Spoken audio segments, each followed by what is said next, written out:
पंकजा पालवेताई, काल तुमचे घरामध्ये भेटीसाठी जपानचे गव्हर्नर आले होते आणि तुम्ही सांगितलेलं आहे की तुम्ही पर्यावरण संरक्षणासाठी त्यांच्यासोबत मीटिंग केली आणि तुम्ही जपानमध्ये जाऊन त्यांच्यासोबत मीटिंग करणार आहे पर्यावरणवरती. तुम्ही एक विचारते, तुम्ही गेले 15 वर्ष अमेरिकामध्ये तुम्ही हे केलेलं आहे, तुमचं शिक्षण झालेलं आहे.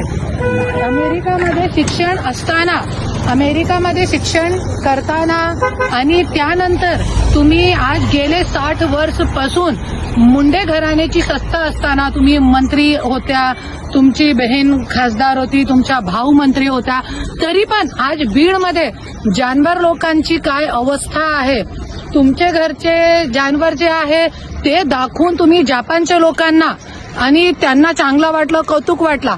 पण आपले बीडचे जे तुमच्या गड आहे, जिथे तुम्ही आमदार झाल्या, जिथे तुम्ही मंत्री झाल्या, तिकडचे जिथे तुमच्या काम असला पाहिजे तिथे काय अवस्था आहे जानवरांची, हे पण तुम्ही जपानचे गव्हर्नरला दाखवा.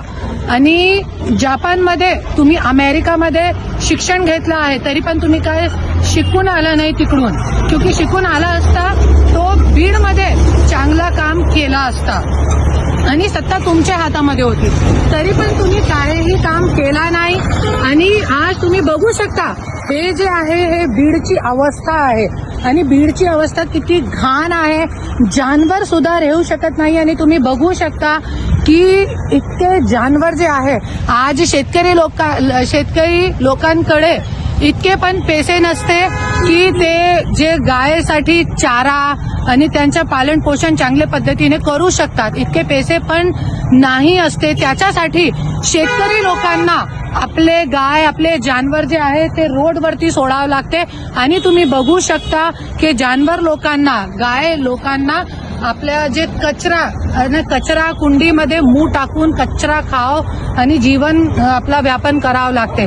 आणि तुम्ही बघू शकता पंकजाताई, तुमच्या घरामध्ये पण कुत्रे आहे, तुमचे घरचे जे कुत्रे आहे ते चांदी के बर्तन मध्ये खाना खाताय, जेवण करताय.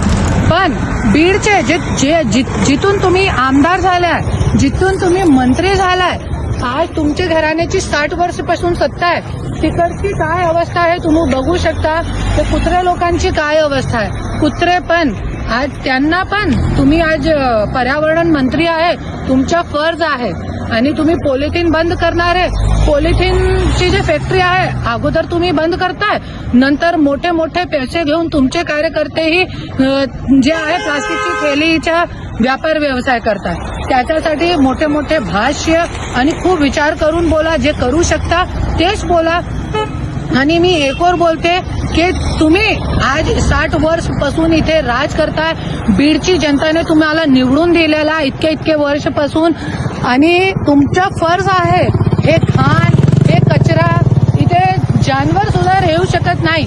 आणि सबसे एकदम हास्यप्रद गोष्ट जे आहे, इकडे एक जे आमदारचं घर आहे, काय नाव आहे त्यांचं, सोळंके, बीडचे आमदार आहे, त्यांच्या घरच्या समोर इतका कचरा आहे. आज बीडमध्ये कोणीही असा आमदार, खासदार, कोणीही नगरसेवक सुद्धा लक्ष देत नाही. फक्त हे लोकांच्या राजकारण करताय आणि लोकांना कचऱ्यामध्ये जिण्यासाठी सोडताय. हे बघा हे काय अवस्था आहे, पूर्ण दिखाव.